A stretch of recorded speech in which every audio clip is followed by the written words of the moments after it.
why the model as far as getting money to creators from day one, why is that so important? And if this works, how is it going to change the landscape of social media? Well, the first thing I think about is disruption. So if you're not pissing people off, then you're doing something wrong. So the first thing, when I got the kind of the idea to even build the company, I knew that this was going to disrupt industries because people are always talking right now about TV and film, music. We're having all these conversations about how artists aren't getting paid enough for streaming, how athletes aren't getting paid, like the college players just got NIL to be able to do those kinds of things. We're seeing, movie stars get their TV shows canceled. Issa Rae's rap shit's getting take off, and now she needs to go independent because she can own her content and all that kind of stuff. So for me, it's like if I don't create an environment or an infrastructure where the community can own and monetize from day one, it actually puts no limits because it circumvents all the industries. The fact that you can pick up your phone and subscribe directly to a person changes business for every single person on the planet. I always say this, there's nobody that's on FanBase that is not a business. A business is the ability to receive revenue or income for a product or service you provide. So for that very reason, by default, every single person on FanBase is a business. And so I think that the ability for us to generate revenue from day one, we don't have to figure it out. There are apps out here that have not figured it out, Clubhouse has not figured out how to generate revenue. There's a lot of these startups that are in the social media space have not figured out how to make revenue, but going to direct to consumer and allowing the user to decide what they want to pay for, and we're seeing that with younger kids anyway. And that's another thing too, is paying, like the future is, I always talk about when you see Kai Cenat. Kai is 20, 21, 22 years old. He has about 85,000 subscribers, he's making $400,000 a month. I can't see that as a human being and not say, I could do this as an athlete, I could do this as a musician. I don't have to be a gamer. It doesn't matter. People are going to want to see the content they want. So it's extremely important that we provide a new way for people to monetize direct to consumer, to circumvent all these pillars that block and rob artists and athletes and movie stars and everybody. I mean, it's pretty evident, right? That's the wave. We can see it with Casanat. We can see it with the athletes creating their own platforms, right? We just seen LeBron. He has a podcast now. Draymond comes to mind. What do you think is going to take for that drastic change for people to say, all right, we're not going to go with the traditional ways of social media? Something like FanBase makes too much sense for us not to be part of. I think the first person that, and I'm looking at Kai now, because again, it's so interesting to me that he's making more money streaming with subscribers than rappers are making recording an album, putting it out, and going and doing shows. It's like you can still do that, but there's still a lifestyle and a personality that's involved. We're all human, so we all have social lives or funny and humor or whatever. So to be able to monetize that, I think that it'll shift when someone like him, and I've seen this before, like again, there are these moments that happen that just have me scratching my head like, I can't believe no one is picking up on the fact that Bad Baby made $40 million in a year, for subscribers. Kai Cenat is making $400,000 a month of subscribers, and everybody's just not dropping a plate of food. Let the plate break and shatter and say, wait, what did I just hear? Hold up, I'm not finna do all this extra shit when I can just really create and live and exist on social media and have fun, and then monetize and still have the same experience. So, do you think that this will be beneficial for every average day person, right? Because everybody's not gonna be Kai Cenat. Yeah. So the average person that has 1,000 followers, right? Yeah. They're not gonna make a lot of money. So why does FanBase make sense to them? Well, first, okay, so I'm gonna say this because I'm gonna talk about the investment portion real quick. When I first started on Start Engine, the minimum to invest in FanBase was $245, right? The minimum to invest in FanBase now is $399. That's the minimum to invest. StartEngine.com/FanBase, shout out.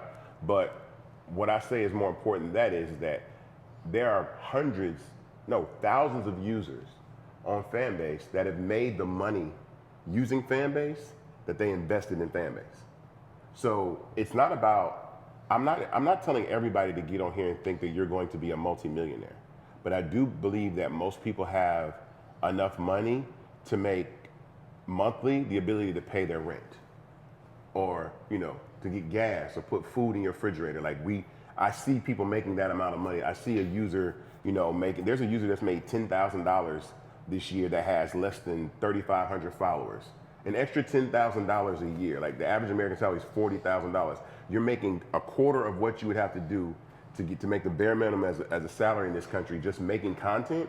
And it's not like you have to sit live and stream all day long. You post content, people subscribe, and they make that money. So if I can make enough money to put gas in my car just by posting content, I'm with it. If I'm a young kid, of course I would do that. If I can feed myself, I don't have to. And then that's like 100 subscribers. Again, if you get 5,000 people, 5,000 people is a small number of people when there's 6 billion people on the planet.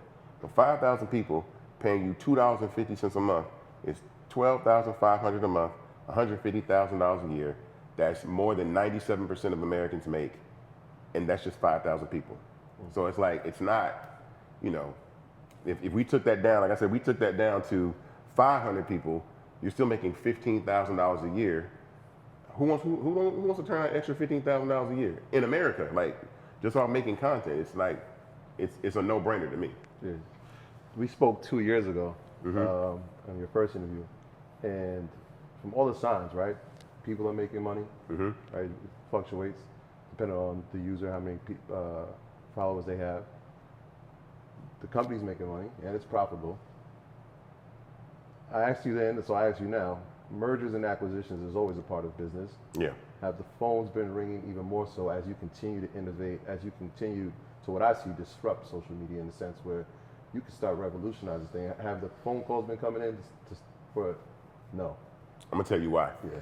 And because FanBase I always say there's two phases to success in building businesses. It's the beat 'em phase and it's the join 'em phase. We're still in beat 'em mode.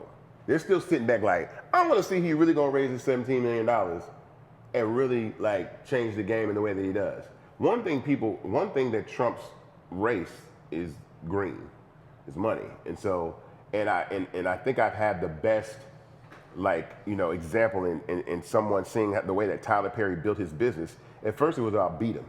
Then it was like, oh, well, now we got to join him, at some point. In the beginning, there were no deals, but then it was TBS, and then it was Lionsgate, and then it was OWN, and then it became Netflix and Amazon, and now it's like, okay, cool, it's BET, it's like, okay, here.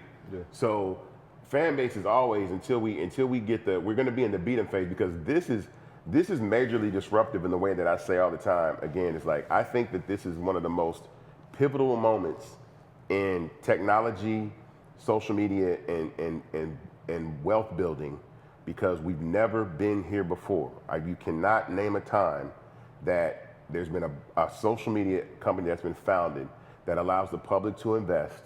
So now anybody without restriction can actually own part of something that they use. And then there's no limit into how fast, or how big these companies can get. When you're looking at Facebook has a market cap of $2.2 trillion. I'm not even thinking about $2 trillion. I mean, granted, cool, I think Facebook is something that's like a one in a lifetime company, but there's still companies, even if you remove Instagram from Facebook, it's still a $300 billion company.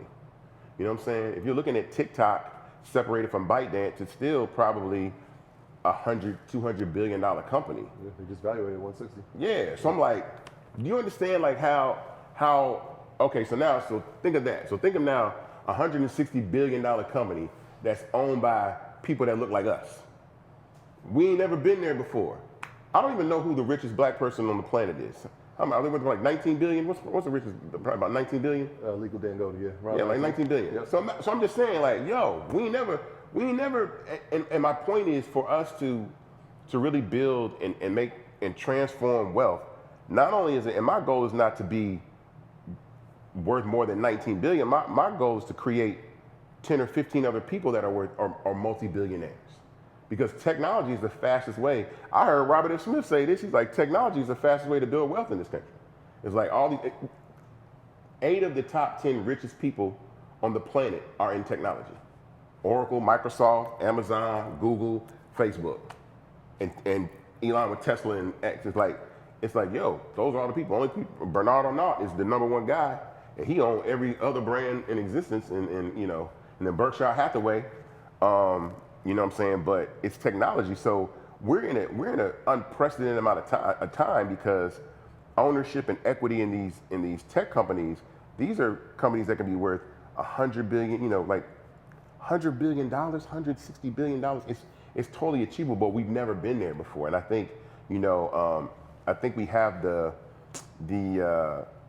unique opportunity to, again, I was telling people here today, I was like, yo, we get this wrong.